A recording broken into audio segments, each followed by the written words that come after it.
talk a little bit about how technology was your friend also. You have Passion Films also does a lot of commercials and things, so you have technology in your wheelhouse. Explain about Jor-El and so forth.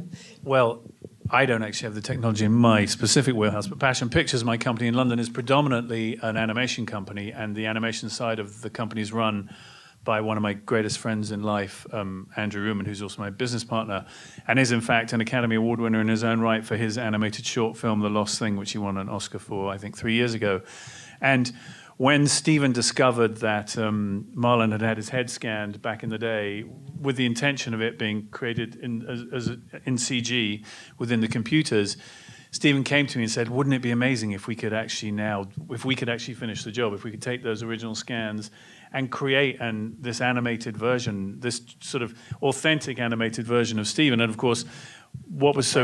I'm sorry, Brando. God, the animated version of Stephen, that'll haunt me. And this because being taped, Passion will be broadcast is really top of the game in animation, we were able to go to the animating team and they set about doing that. And of course, at the outset, I was like, there's no way we can possibly do that, because how's that gonna work? And it isn't gonna work, and it's gonna cost too much, and it's gonna take too much time. But well, RJ, you brought Showtime into the picture. Is that right?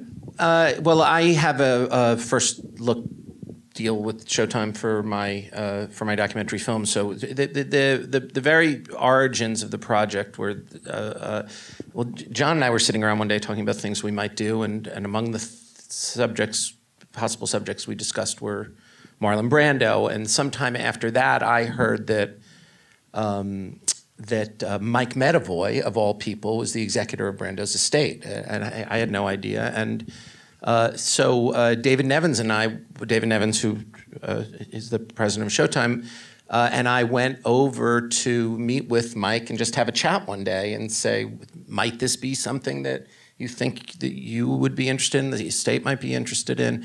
And he said, you know, the family wanted to put everything under lock and key when Brando passed away. Many people had asked for access to the archives, but the family had just blanket said no to everybody. The feeling being that Brando's, he had become a figure who the culture was mocking to a degree, and they didn't want to encourage that at all. And yet at this point, 8 years had passed, and we realized that by the time the film was done, at least a decade would have passed. And he said, you know, the time might be right to revisit. And we were chatting, and I said, and what's, as we always say to people, I mean, John and I were on a conversation about another film the other day, and the question is, what's in the archive? What has nobody seen? And he said, nobody really knows. There are these boxes. You know, he was an obsessive self-recordist. He used to record everything. He'd record his seductions, preparing for roles. He'd call me up in the middle of the night and talk to me for 3 hours, and then I'd find out he would tape recorded the phone call. And like this, everybody knew this about Brando, but nobody had ever listened to the tapes, and the boxes were sealed, and nobody had ever been there. Exactly, that was the look on my face. The discovery, then the process of discovery began, and what the estate and Showtime and I and then the process just blossomed from there. We brought on a young man named Austin Wilkin who started going through all the material. And he was the first to kind of unseal. And it's, you know, it's a little bit like magic, you know, it's the box opening and revealing everything. And Austin is now in charge of the archive for the estate. He got involved just beginning to look through the material, and now is the master of all things Marlon Brando's archive. And John and Austin had a relationship.